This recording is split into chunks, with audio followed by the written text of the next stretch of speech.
Welcome, welcome, welcome. Um, Welcome to the Higher Ed Jobs Careers and Coffee Conversation. I'm Andy Hibel, one of the co-founders of Higher Ed Jobs, as well as the COO.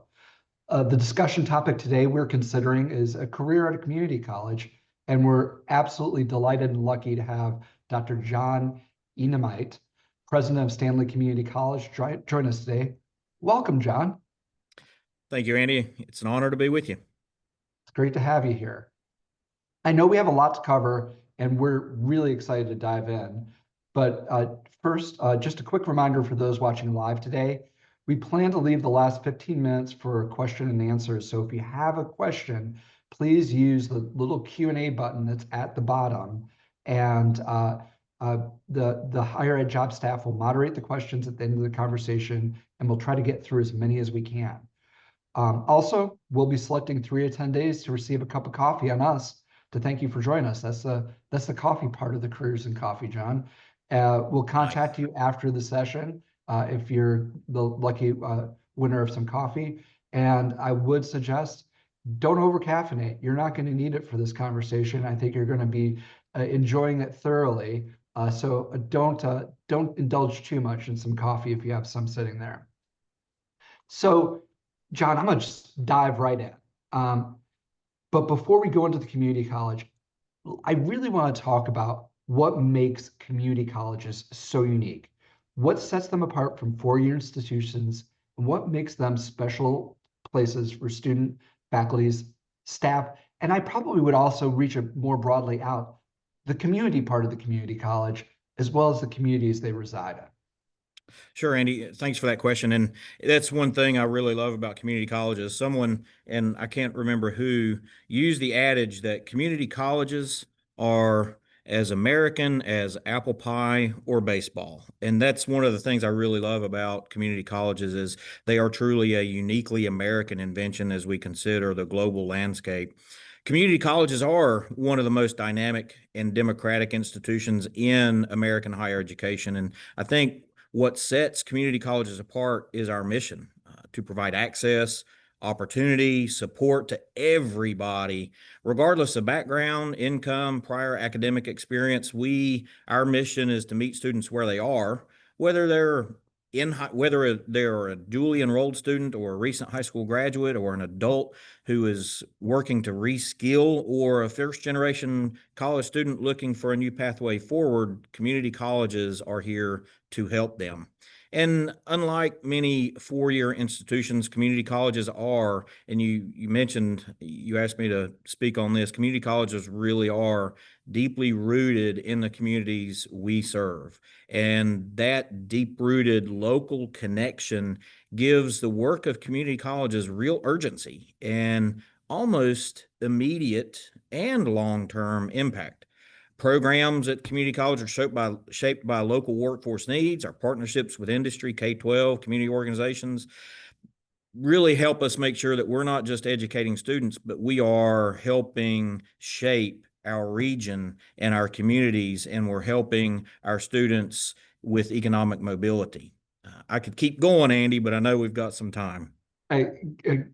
That not only was that an amazingly thorough lay of the landscape, it was done in very succinct fashion. So I feel like I can have one follow-up here because you mentioned one part of that, and God, I with attribution, I'm going to use the baseball and apple pie. I might add the hot dog. I'm from Chicago.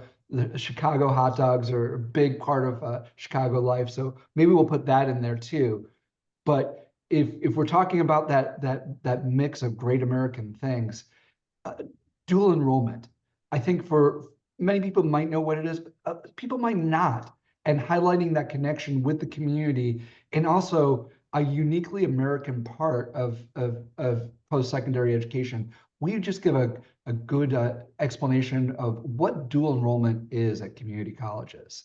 Sure. Dual enrollment is quite simply the ability of students who are still in high school. So high school students have the ability to consume community college or college education while still being in high school. So they are enrolled at the high school, but then also enrolled at the local community college, thus dually enrolled. some states, if we think about different states and how they're organized, it can take on several different connotations. So, for example, in North Carolina, where Stanley Community College is located, we refer to it as Career and College Promise, but nonetheless, that's still duly enrolled.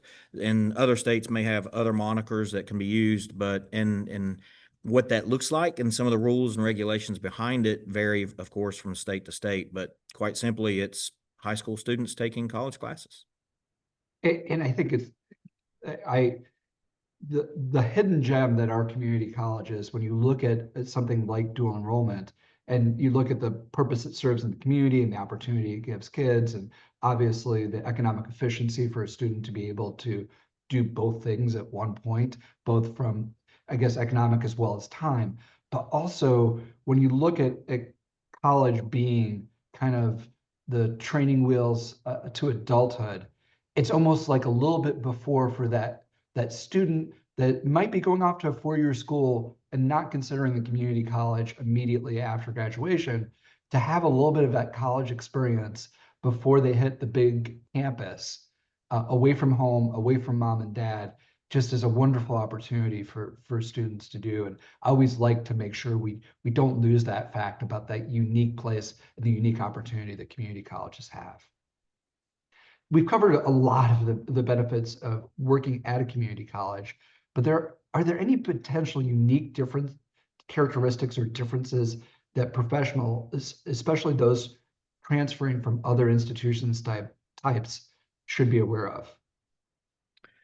Absolutely. Of course, the rewards of working at a community college are numerous and, quite frankly, are significant. There are some unique characteristics that professionals, especially professionals that may be coming from four-year institutions, should really understand up front. And one of those is the pace and the breadth of the responsibility of a community college faculty or staff member can be quite different than that of faculty or staff at a university or faculty or staff at our K-12 partners. Community colleges really do tend to be quite lean organizations, which mean faculty and staff are often wearing multiple hats. They're serving multiple functions in many different ways. You might see somebody advising students or serving on committees or chairing committees or building industry partnerships or helping develop internships or apprenticeship programs with industry partners or leading some sort of reform effort within the institution. And all that could happen within the same week. So it really, the frenetic pace is something that is a little different. The level of involvement can really be invigorating. It really can be exciting and help you. It goes back to that immediate impact that I mentioned in the first question, but it does require a certain level of adaptability and a willingness to really roll your sleeves up and do some work on behalf of our students. And then, of course, our student population is incredibly diverse, not just in background, but in life stage, where our students are in their life or their particular learning styles or what life is throwing at them. Some of our students have families that are very supportive and are highly educated themselves, and the students have always understood college was going to be part of their life. But then other students, frankly, may be like me, Andy, and their families did not attend college and do not understand the value of higher education and thus are not supportive. So some of our students don't have those support systems in place, and many of our students are balancing full-time jobs. We're seeing this more and more where our students are not just tending to or taking care of children, but now they're taking care of their parents who are becoming more elderly. In addition, many of our students have certain financial challenges. And so that means our student success challenges must be holistic and more supportive than perhaps at our university partners. And the last thing I'll say, Andy, is we really are mission driven. That is felt daily. And my faculty and staff at Stanley hear me talk about our strategic plan every time I have a town hall or college-wide meeting, I bring up the strategic plan and how we are focused on the quantitative and qualitative metrics inherent within that plan, because that's where we want to see us go as an institution. But that impact really is tangible. But it also means, the stakes are high. We are the difference between somebody who is trying to better themselves or whether they're going to remain stuck where they are. And so that responsibility isn't just an institutional one, though. It's personal. And frankly, for the right faculty, the right staff, the right professional, it's so deeply fulfilling. I think one of the things I've seen is when you look at faculty and staff at community colleges, they see every student who's made the effort to get to campus, get themselves there, is taking the hardest step just to do that. And if they've been entrusted with their success once that student comes on campus, it's something folks take very, very seriously. So no, it's you when you on where you're on a community college campus, from my experience, you can absolutely feel that. Not that it's easy work, not that folks don't wear a lot of hats or are trying to do a lot of things, but that commitment to be present for those students, understanding every one of them has a story that brings them there, and they've done the hardest part, which is showing up. So Yeah, can I interject a quick little story here, Andy? absolutely. So your comment really made me think of this one young man who graduated from Stanley last year. He came to us. He's I say a little older. I mean, the young man was 26 when he came to us. Was one of those students I was referencing earlier who didn't really have a strong support system. First generation college student, was just trying to figure out his way. He came to Stanley Community College and majored in one of our transfer programs, Associate in Arts. Really got himself wrapped around some of our faculty and staff at the college, did exceptionally well, and ended up being one of less than 24 transfer students to Yale University who received a full ride scholarship. And of course, very nervous, excited, etc. He and I've had a number of conversations. I recently spoke to him on the phone for about an hour one night. It's been about 2 weeks ago, and just catching up, asked him how the semester was going, asked him how his experience at Stanley had prepared him. And what he went back to, Andy, was what you were mentioning. It was the faculty and the staff. And he called out a couple of very specific faculty names and said, these people are why I am where I am. And I don't mean to throw any shade at Yale University. If there's anybody from Yale online, my deepest apologies. But this young man said the faculty at Stanley Community College cared more about whether I was successful and were more invested in me as an individual than what I've been able to see at Yale University. That's what community colleges are. Thank you for sharing. I'm glad we took the time to do that. While we're talking about faculty, I think I'd like to transition there, because I think that that's one of the overlooked places where people don't necessarily think about faculty at community colleges being a viable option. It's not the first thing that I think comes to a lot of folks' minds. So I want to make sure we highlight that. Um, what should job seekers know about teaching at community colleges, and what defines a strong candidate in your opinion? Well, one thing I'll say, teaching at a community college is just one of the more rewarding careers you can have. Frankly, that's where I started. I came up through instruction, if you will, after I was prepared. But whether you're, and one thing I want to differentiate very carefully here is teaching at a community college can be whether you're a full-time faculty member, or it can come through an adjunct role or a part-time faculty role. And really what distinguishes community college teaching is really that intense focus on students and the ability to immediately impact their lives through high quality instruction. For folks who may be looking for a faculty position, one thing that I would strongly have them consider is that community colleges are teaching first institutions. We are predominantly looking for faculty who are experts in their field.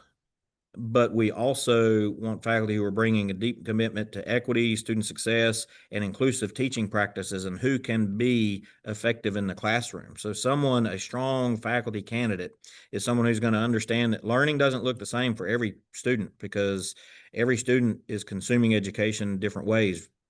I referenced learning styles earlier, but that faculty member is going to see teaching as a profession, as a career, but also a service to the community. And it's really easy for community colleges to overlook faculty or adjunct faculty, and it's easy for professionals to overlook the possibilities of being adjunct faculty. But adjunct faculty are critical to the success of our students and to community colleges. Frankly, adjunct faculty make up oftentimes 30 to 50% of the classes that are being taught at the community college.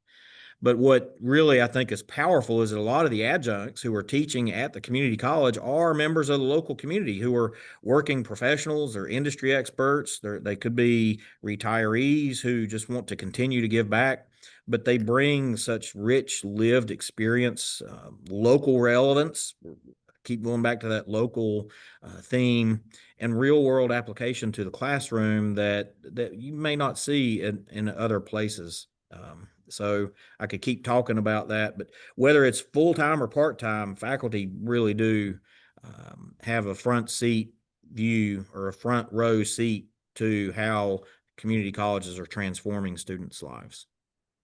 And thank you for sharing that. And obviously on the full-time track, you see definitely somebody who's doing that as a full-time career. But on the adjunct track, I'm really glad you pointed that out, because I think it's often overlooked as I think in many instances, if you're talking about the practice of a lot of these professions, there's a pragmatism that comes from having people who are doing it out in the field being the ones who are your instructors. And it's great and you do need to understand the theory and the research behind what you're going to be doing, but also understanding how you put the theory and research into action as a practitioner. I think the adjunct experience from a student perspective is fantastic. It also feels, and maybe just to kind of, it feels like it's a little bit different than I think what the perceived status is of a typical adjunct faculty member. It seems like the fact that you're adjunct brings unique skills and talents to the table at a community college that are valued and incorporated into the curriculum in a way that you might not see outside of a community college.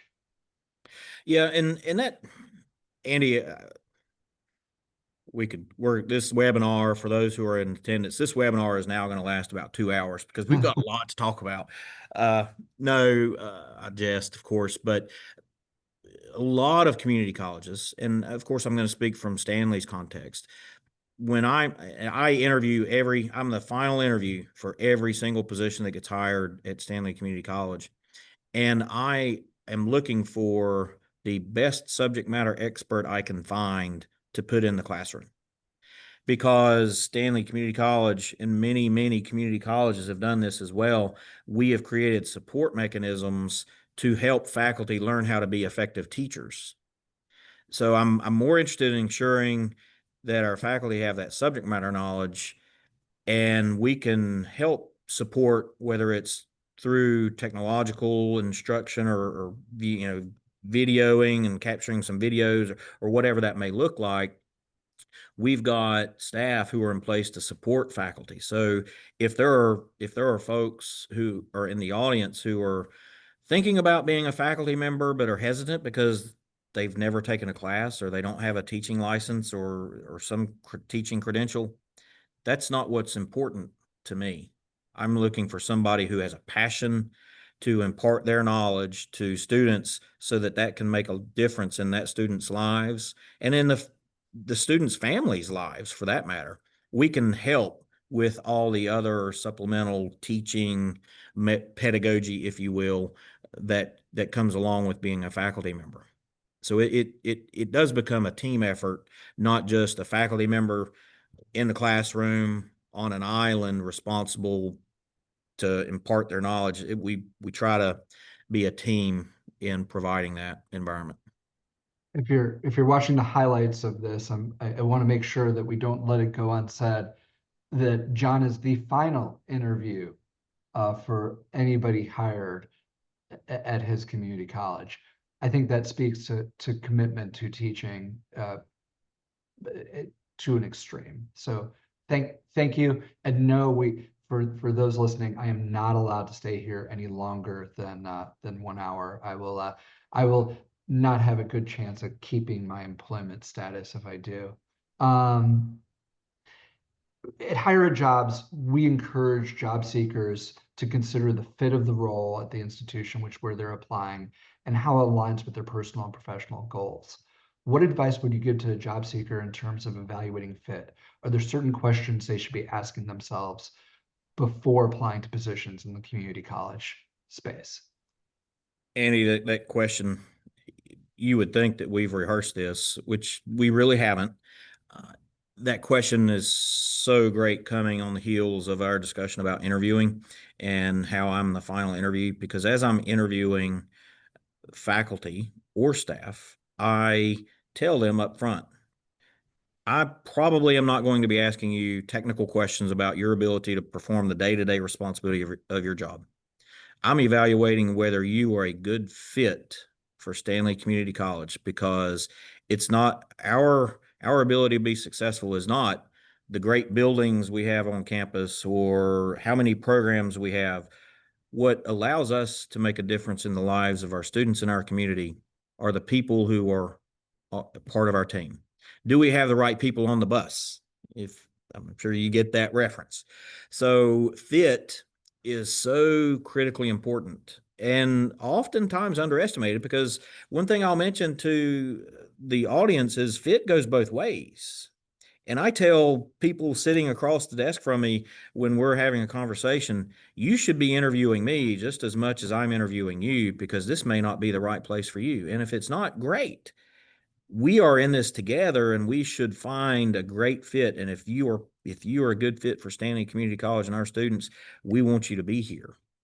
So, but fit, I can't speak to how important it is, and especially in community college space where the work is so personal and it's so mission driven. It's important to find a place where your values as a job seeker, a potential faculty member, potential staff member align with that institutional culture and priorities. I think there are several key questions, and frankly, Andy, the older I get, and the more experience I have in my position, the more I reflect on the importance of these questions, because so many times people are just looking for a job. And when you come to a community college, it's not just a job. It's a mission. So I think recommending, there are 4 questions I have. One, if I were a job seeker, I would ask, and one is, do I believe in the mission of an open access institution and serving all students regardless of background or starting point? Because and my board chair and some of my board members and I have had these conversations, because if we think about the frenetic pace of potential or proposed federal legislation or state legislation, there's a lot of stuff coming, and people will say, well, what do you think of this? And it's so easy to think about saying what your personal opinion is versus, well, the position of the community college is to make sure that we are providing the best opportunities for our students as we possibly can. It's not about my personal opinion on whatever is the hot button topic of today, if you will. So it really is important that we find people who are interested in serving all students. And frankly, North Carolina's in the Bible Belt, right? And that really becomes an important question, because even in rural Stanley County, we are serving transgender students in a very conservative community. So it's very important that I have faculty and staff who are willing to serve all students, whether they may personally support and believe in whatever decisions are being made or not. And that is very, very important. Another question is whether I'm comfortable in an environment that prioritizes teaching and student learning and student support over research, because that's a differentiating factor between universities and community colleges, or some smaller teaching universities. Community colleges really are focused on teaching and learning versus research. A third question, do I enjoy being part of a team, a service-oriented team where people are often challenged with going above and beyond their job duties? Yeah. The last bullet in the job description is other duties as assigned. And that last bullet really gets called upon pretty often as we try to meet the needs of students. And then asking yourself as a job seeker, potential at a community college is, am I motivated by making a difference? But outside of the classroom, not just going into the classroom and being a fantastic teacher, but am I interested in making a difference in the lives of the student outside of the classroom? If I run into them at the grocery store and they have a question about a homework assignment, am I going to be willing to take a few moments out of my time on Friday night, whenever people go to the grocery store? You just found out when I go. Am I going to be willing to take that time, because it is a community and we're here to support each other. So I could keep going, but again, the right fit is so important. Those questions are fantastic. And actually, obviously substitute different types of institutions and how they operate. Those are essentially, you can use that rubric for whatever position you're looking at. And that really is the definition of fit. Are you at the right place? And both on the employer side and on the candidate side, ideally for both parties, having the right fit is what everybody is looking for. Employers aren't looking for candidates who are unsure if this is the right place. They're going to make a tremendous investment in you. And then if you leave in 6 to 12 months, the cost to the institution, in addition to financial, is huge to then have to refill that position and go through the process all over again. And on the candidate side, and we're a little bit more sensitive on the candidate side, because sometimes people are in positions due to life circumstances, which could be very true for a lot of your students, where you just have to take a job because you need to meet the obligations of your life. And we're understanding that sometimes that happens. We've all been there. And those, but from a job seeker perspective, what you're trying to do is build a career, taking the right position at the right stage of your career when you're best prepared for it is the ideal thing to be able to do. So thank you for those thoughtful questions, because I think that's definitely something that we're going to be putting in the notes and passing along to everybody. Let's do a little bit of we've talked a lot about things that are happening at community colleges and some of your experiences at Stanley, but let's actually flip this just a little bit. And John, if you allow me to, let's talk about your inspiring journey. As a proud advocate of community college, you've remained connected to this space, not only a graduate of Caldwell Community College, but also serving its various roles after earning your PhD from Indiana State. Tell us what the community college experience has meant to you in your life and how it's shaped your career. Andy, thank you for that question. It's one that really I have a hard time talking about myself, but it is a story.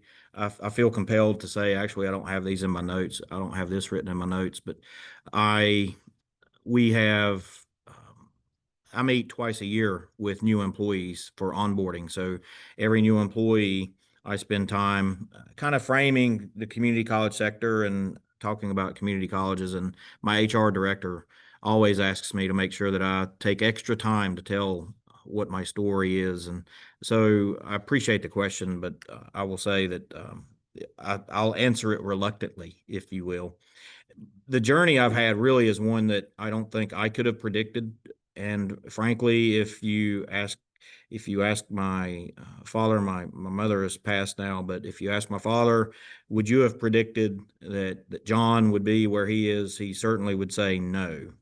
He, based on how I grew up, et cetera, et cetera. And I've got to say, community colleges really have played an absolutely pivotal role.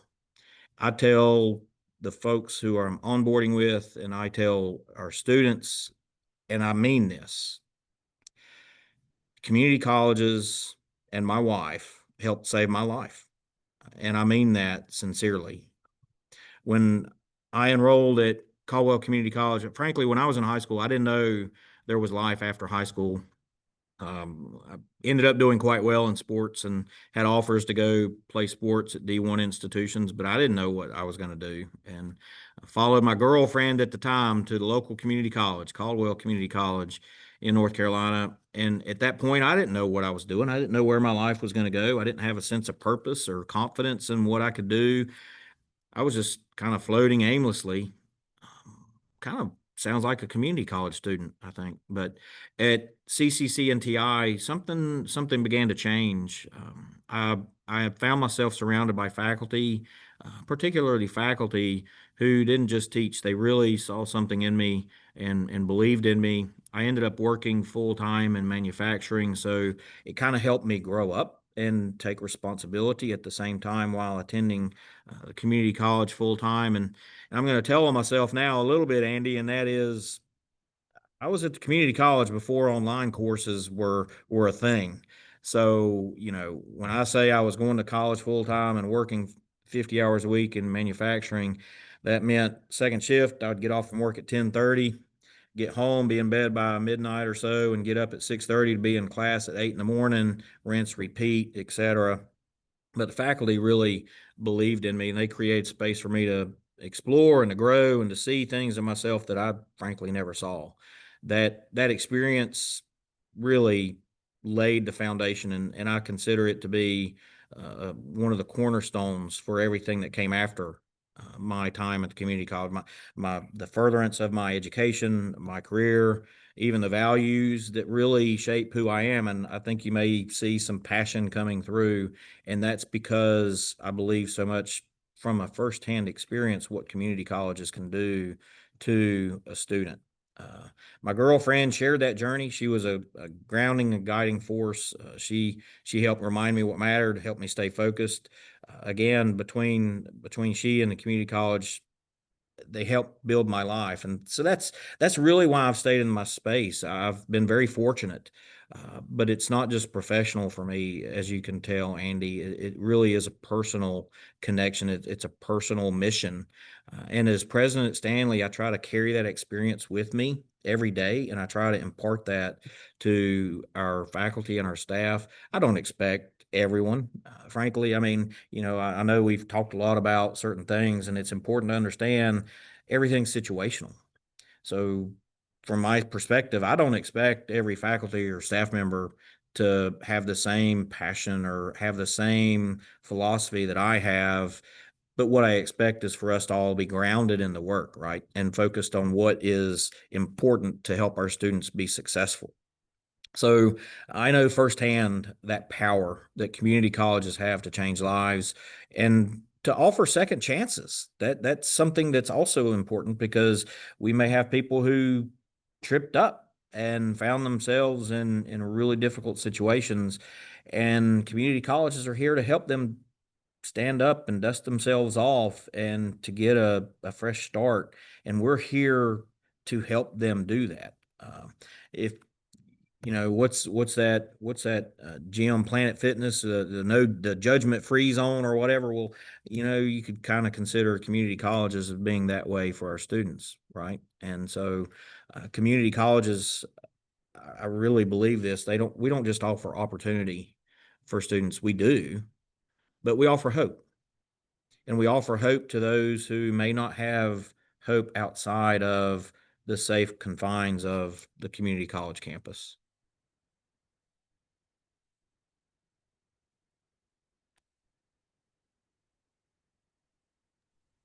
Trying to make sure there's no ambient noise.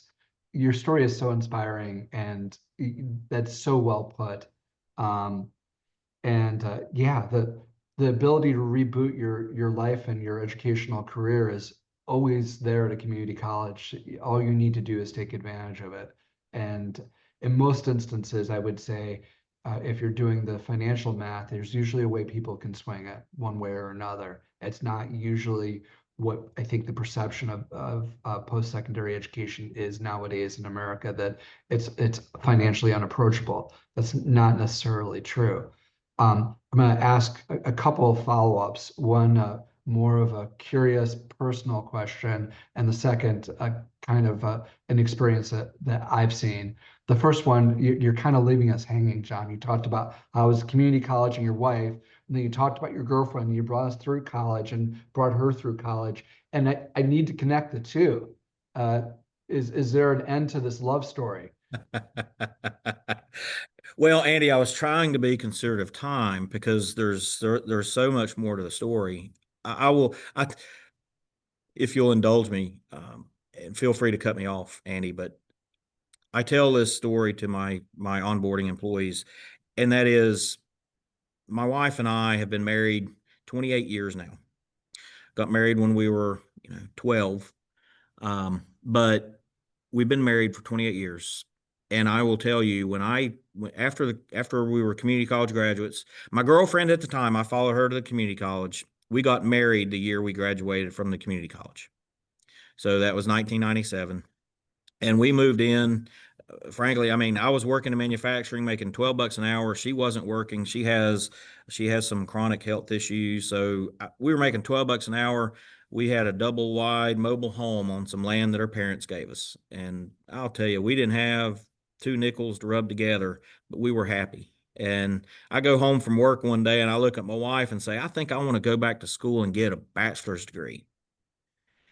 And to this day, that probably is one of the 10 worst arguments she and I have ever had. So when I talk about the lack of support, and I've just got to keep going on this story, Andy. I'm sorry, but she really was not supportive because her family had worked at the manufacturing plant I was working at for his entire career, provided a good life for him and his family. We didn't have money, so I didn't need the education. We couldn't afford it. All this, we're both pretty stubborn. So I started attending a local regional university one summer, of course, by myself before online education again.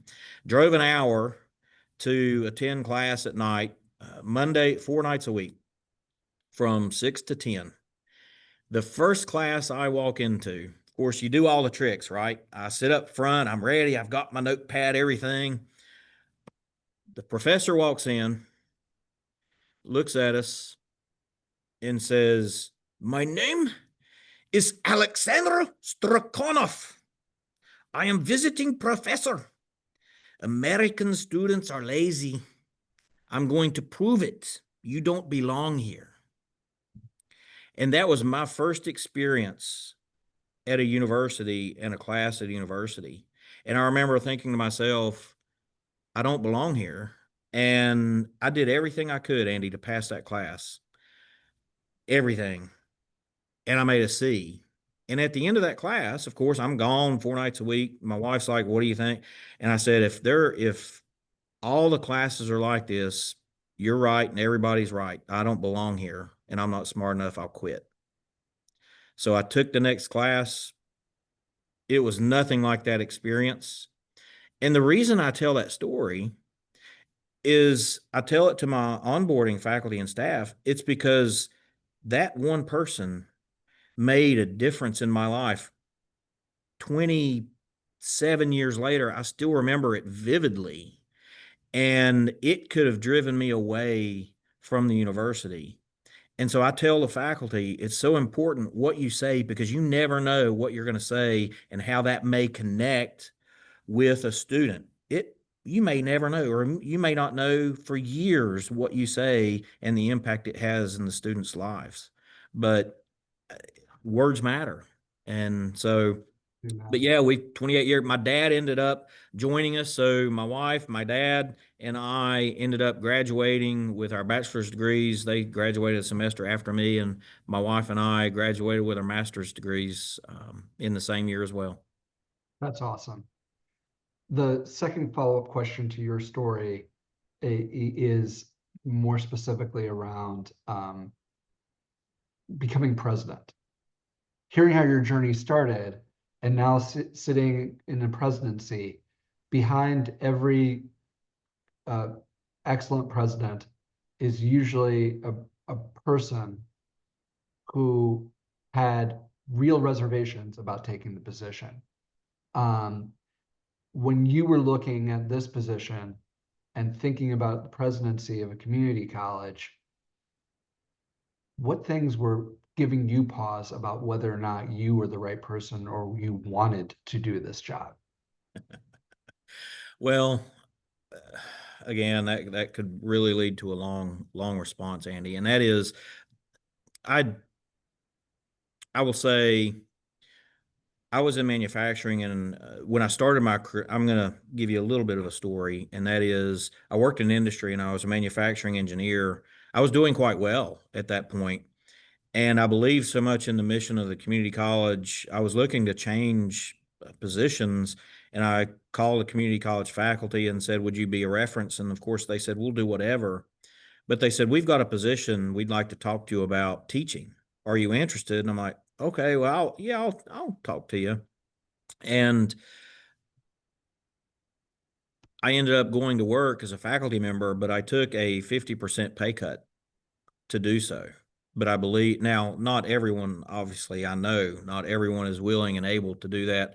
But I took a leap of faith, frankly, and that has led to ultimately where I am now. And over my career, I've determined community college is really where I wanted to be, and I wanted to be like our students and be an example and see, well, how far can I go? And I just kept trying to determine how best I can make an impact. And I mentioned my wife and health issues. She's really not able to work. So I decided I wanted to see how I could greater impact or impact a greater number of students. And so when I was a vice president of instruction at a different institution, I knew there were a number of presidencies opening up. And my wife and I looked at each other, or I looked at her and said, here's what we're going to do. I'm going to tell you about any vacancies that open up, and we can talk about whether it would be a good place for us to be. I looked at it from the college fit, if you will, and whether the college was in a good position, and she looked at it from the community aspect. And I applied to Stanley, and it was only the second college I'd ever applied for. The first college presidency I applied for was my alma mater, Caldwell Community College. I didn't get that, obviously, but Stanley was my second, and I applied to Stanley not thinking I would get the position.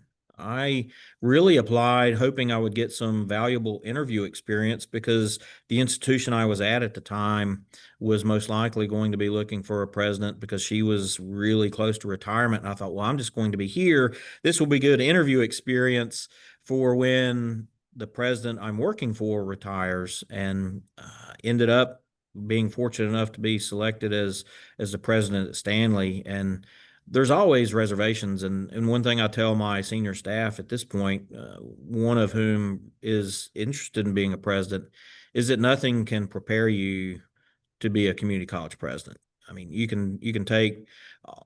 you can be a vice president, you can have different VP roles, you can take uh, many different presidential training programs. There are many really high quality ones out there, but until you sit in the seat, it's it's a position like none other, and you learn about things that you never imagined, and you're faced with challenges that you never expected. But that's what's so great about the job. And kind of one quick follow-up before we go to some wonderful questions we have from the audience. That particular path, the faculty to the administrative role, quick answer because we're pressed for time. What do you feel people need to know about this?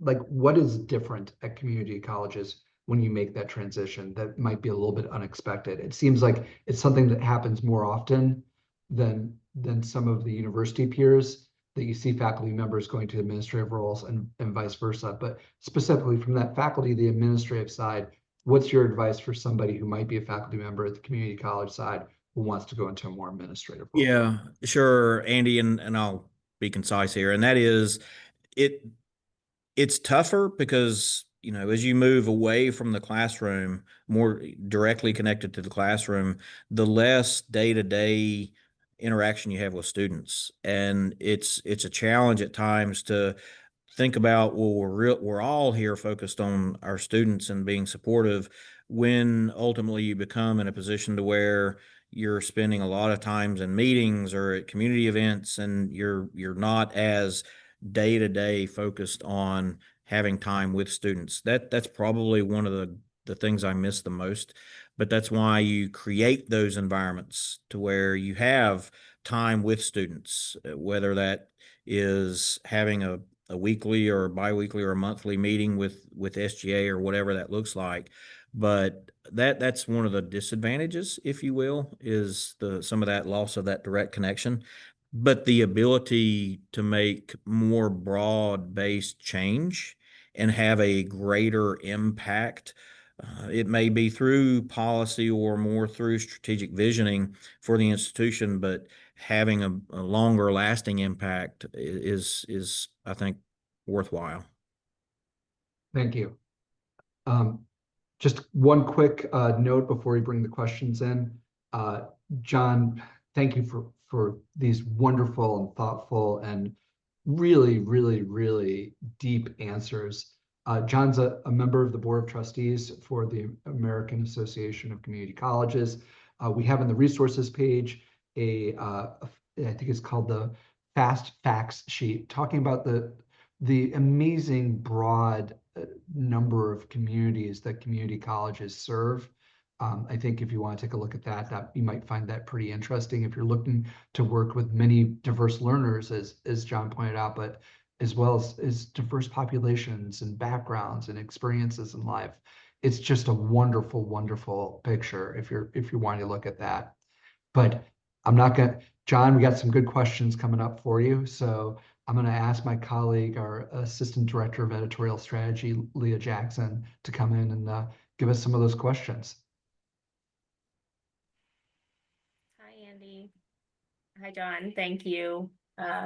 So we got a couple of questions in the chat box. The first one, we actually got a couple of questions from people curious about how to find adjunct opportunities at community colleges. One person asked, is it appropriate to reach out to deans at different colleges? So for example, if they're not advertised, how do you go about finding these opportunities? That is a really good question. And one word immediately popped to mind, and that is relationships. And whether it's an adjunct position or a full-time position, having relationships with key individuals at community colleges is important, because you never know. And if you're not in the community college, and I didn't know this when I was in manufacturing, community colleges can sometimes scramble at the last minute. So they may need an adjunct professor, adjunct instructor to teach a class because another adjunct instructor was suddenly unable to teach the class 2 days before the class begins, and there's not time to advertise. So there can be a frenetic shift, if you will. So relationships really matter. Of course, you can look at the website, you can see what the job postings are. Lots of community colleges will do what we do, and that is they'll have a running advertisement for a pool of adjuncts. But I would encourage reaching out to the key program heads or department heads and create that relationship. Perhaps go meet them or go have lunch with them one day and just express the interest and talk about how you could help them better serve their students. And that would go a long way. And then don't just stop there, though. The relationship can't just be a one-off. It's got to be that continual relationship. So periodically reach out and say, I hope things are going well. I'm still interested, et cetera. Frankly, that's how I got started, was having that conversation. I wouldn't recommend this, but the first class I taught, I was so eager. I told the program head, look, I'll teach for free. I just want to give back. And they wouldn't let me do that, but really having that relationship matters. Thank you, John. So the other question that we have, and I think you've talked about this a lot throughout this session, that community colleges are really focused on teaching. someone did ask, how do you continue your research with the limited funding in a community college? Any thoughts on that? Well, I've got lots of thoughts on that. And my first, you've probably seen my personality come through now. I try to be lighthearted, and I'm going to say, boy, that could be a really loaded question in the environment we find ourselves in at the moment. But research, and again, every community college can look a little different. And I think that's the important underlying aspect to some of the comments I'm making. We've got at Stanley a number of faculty that are PhD faculty who continue their research, and it's potential that a course load reduction could potentially be part of that discussion, but not all colleges are that way. I think, again, it goes back to that fit, if you will, or whatever that word may be, and finding an environment to where you could. And that's where, finding good talent, good faculty, finding a PhD level faculty member. I've got a PhD in chemistry teaching chemistry for us because he didn't want to publish or perish, but he's still interested in the research. So he's still continuing the research, although in a much less stressful environment. We are, as a community college, we're partnered with some universities who have some NSF grants or NIH grants, and we're partnering. So faculty are partnered in some of those capacities as well. It is certainly an option. Again, I know I mentioned we're teaching first, and we certainly are, but many community colleges are grounded and focused on trying to ensure that faculty remain relevant, because we hire the best subject matter experts, but if you don't stay the best subject matter expert, and that could come through research, then we're not serving the needs of our students. Thank you for shedding a little bit of light on that. We actually just got another one, just another lighthearted question I thought I'd throw in here. They asked if Stanley was currently looking for adjuncts. We are, as a matter of fact. We are in a number of different capacities. Okay, good to know. Andy, if you feel like we've got time for one more, I can do one more. We have time for one more, I believe.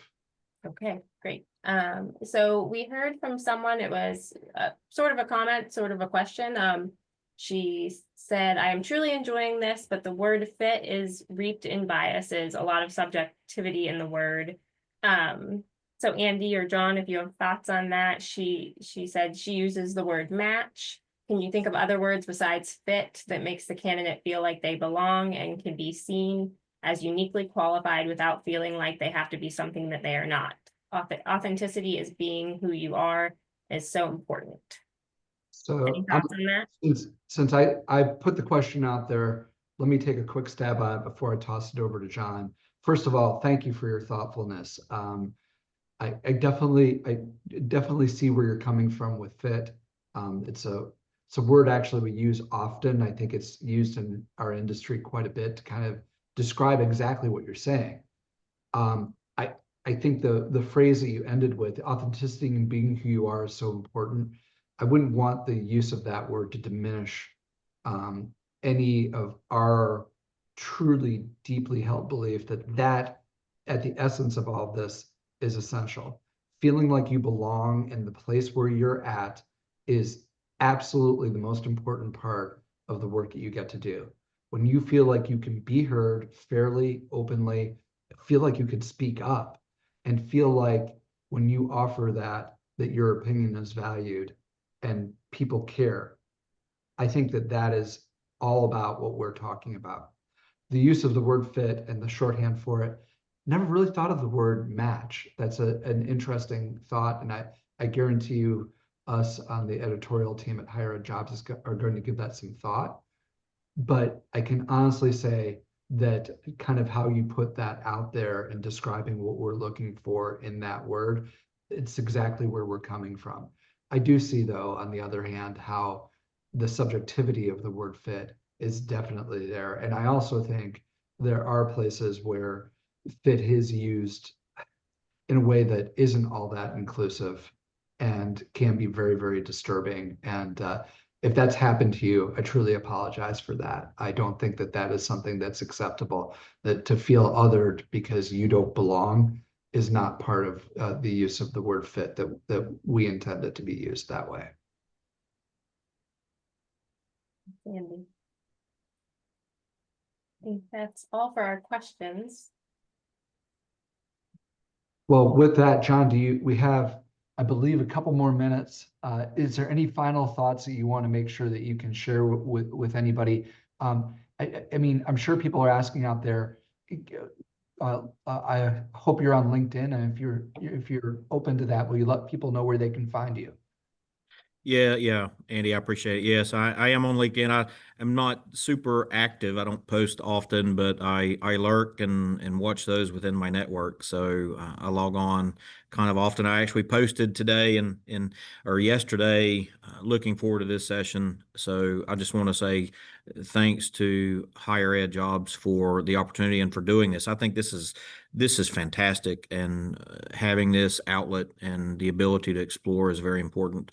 I would say that I couldn't agree with your comments earlier and regarding fit, and I appreciate the courage it took to post that in the chat, and appreciate that and the where it comes from and the spirit.